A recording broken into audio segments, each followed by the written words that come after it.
AFTV Turkish. What can I say, man? That was a. I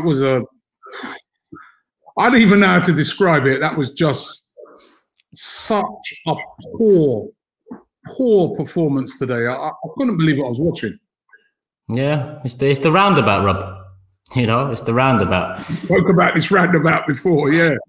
Because I get it. Like, you can't believe what you're watching, but at the same time, have you seen it before? We have seen it before. You know, it's been a little while since we have seen it, but it's coming just at the right time. In terms of, look at what happened to Emery in his second season.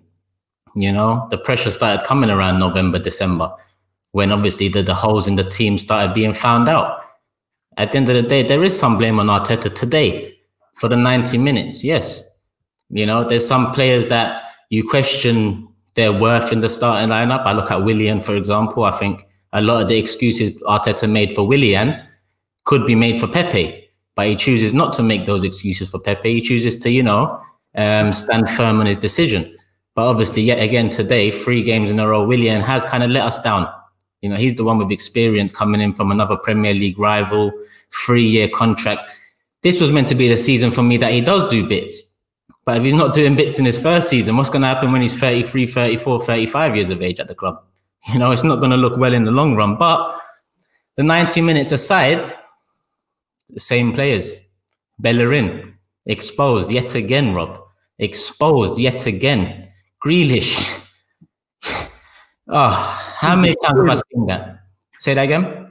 Grealish destroyed us, man. Destroyed us. Destroyed us, destroyed him, destroyed Bellerin and Holding, because Holding was part of that right-hand side. You know, the overlaps, the interplay, the interchanging. Even for that. Sorry, go on.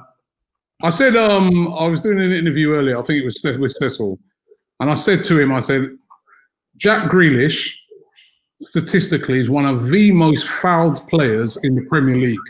And one of the reasons that is because he's so good at driving with the ball. The players always want to show him that, hey, listen, you ain't driving past me, I'm going to leave one on you. He wasn't fouled today. Nope. And you they just stood off him. They just backed off all the time. Before you obviously just started speaking, I was about to move into that second goal. Jack, was it the second goal? No, it was the third one when Jack Grealish ran the length of the pitch. Bellerin caught up only to be barged by Jack Grealish. Move from me. Move from me. That's what Grealish done to him. Move from, man. Are you mad? Who are you? You know, that's our right back. You know, that's been our right back. That's the man that I received criticism for this summer for saying he's not good enough. He's just been called up to the Spanish national team. Yeah, it's one of the worst Spanish national sides in how many years, you know? He's got called up because Jesus Navas, at 34 years of age, Rob, has pulled out due to injury. Jesus Navas, ahead of Bellerin, but we're lauding him. 25 years, get out of here, Bellerin, because he's finished at this club. How many mistakes have we seen already this season? Liverpool game, the first goal today, let alone the third goal, the first goal, lost target. You know, he got drawn into the ball on the edge of the box. He's the one that lost target. As much as Holding didn't challenge once in a 30-second period, Ross Barkley's in front of Rob Holding, wiggling his toes about like Ronaldinho, and Holding's just looking at him, you know? But it's the same old players. Who missed the chance in that first half? Lacazette, you know, their head up. Big chance.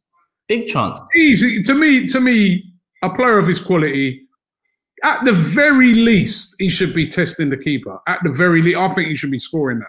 Yeah, I think he should be scoring. We can be looking at a possibly different game. You know, goals change games. But when that went over, that was, and Holding also had a chance.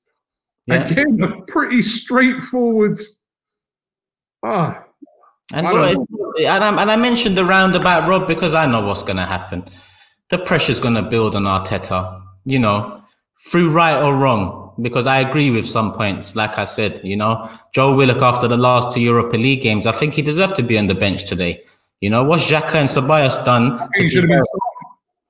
Yeah, I understand going with the same team against United, but when you look at the game now, you think obviously changes should have been made. But I think Willock should have been at least on the bench. But in hindsight, because I've seen it all before, Rob, Emery came out and opened up and said, we can only loan players. You know, I can't buy anyone. He came out and said, I wanted Partey, I wanted Fabinho. It didn't happen. You know, he came out and he was open with us, but we still got on his neck. And in the end, it cost him his job. Now, Arteta has said he's been fully supported by this board, by this ownership, you know, but at the same time, you hear now that he's fed up with the Saliba situation. If you're fed up with it, surely someone's let you down then. So what is this 100% support? Because if you're fed up there, then you've been let down. And with the creative aspect of it, as much as we laud Partey as a positive signing, because he is, in that first half, most good things kind of came through him. You know, he is a positive signing, but it's not enough.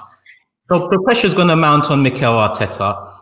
He might lose his job this season if it really goes to hell like it did with Emery. And then what happens? We haven't got money for a new manager. We bring in another manager that's willing to work under these constraints, because that's what Emery was willing to do. And that's what Arteta was willing to do. It's evident. Willing to try under these constraints, whatever each of them told us.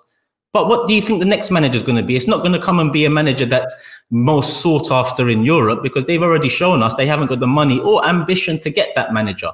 And they being the true problem at this club. They being Kroenke, Vinay, the board, the ownership, all of them. Because even if we go to 72 million Pepe, yeah, I'm a big fan of Pepe previous to signing for Arsenal, and I wanted him. It's not my job to scout. But look at Ziyech, 33 million. And look at Cengiz Ünder, for example, at Leicester, 25 million. For two players to cost less than the one player we brought in that we're not even given a fair chance to, it doesn't make sense. And that's only within the last 18 months, Rob. So as much as we talk about the previous mistakes 5 years ago that are costing us, we're evidently still making the same mistakes within the last 18 months. Torreira and Guendouzi, a 2-year turnaround. This is all post-Wenger mistakes. So as much as Wenger was in charge of a lot of mistakes, who's in charge of these mistakes now? Because we're still not on Kroenke's neck like we should be. You know? What does our, you know, his international break now, what does Arteta have to do in that break? Listen, it's time for him to change it. It's time for him to change it up again, Rob. You know, we started off with Arteta a 4-2-3-1, then we moved into a 4-3-3, and then we moved into the 3 at the back. We moved into those formations because we had to at that time. It became stale. Teams found us out, and we received most success with the 3 at the back. But teams have found that out now too. You know, it's easy to work that now. We've seen against West Ham, Sheffield United, Leicester, and now Villa all at home. So we've got to change it up again. And opening up in attack is going to open it up at the back. And that's something we're going to have to get used to if that's what we want. Because look at the second half today. We opened up in attack, or tried to, and at the back, wide open. You know, so there's nothing he can really do to appease fans right now. But all I can ask is that fans realize that the task on hand is bigger and greater than Mikel Arteta. The task on hand is getting this club to really run itself properly. All right, thanks, Turkish. Nice one, Rob. Nice one. Nice one. This video is supported by Profit Accumulator. Profit Accumulator helps you to earn extra money by doing something called match betting. Match betting isn't gambling. And when you do it properly, and I mean properly, you can't lose. Now you always see these promotions by bookmakers like Ladbrokes, William Hill's, Corals, offering a £50 bonus to customers.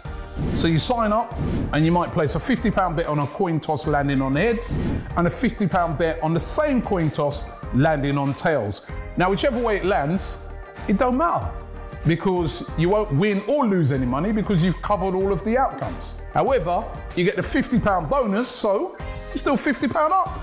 Now, lots of people try to do match betting on their own, but it's very time consuming and not always easy if you don't know what you're doing. That's where Profit Accumulator come in. Even if you don't know anything about sports, they walk you through everything step by step, showing you how to accumulate money into your bank account. So get involved right now. Click the link in the description and sign up to Profit Accumulator right now.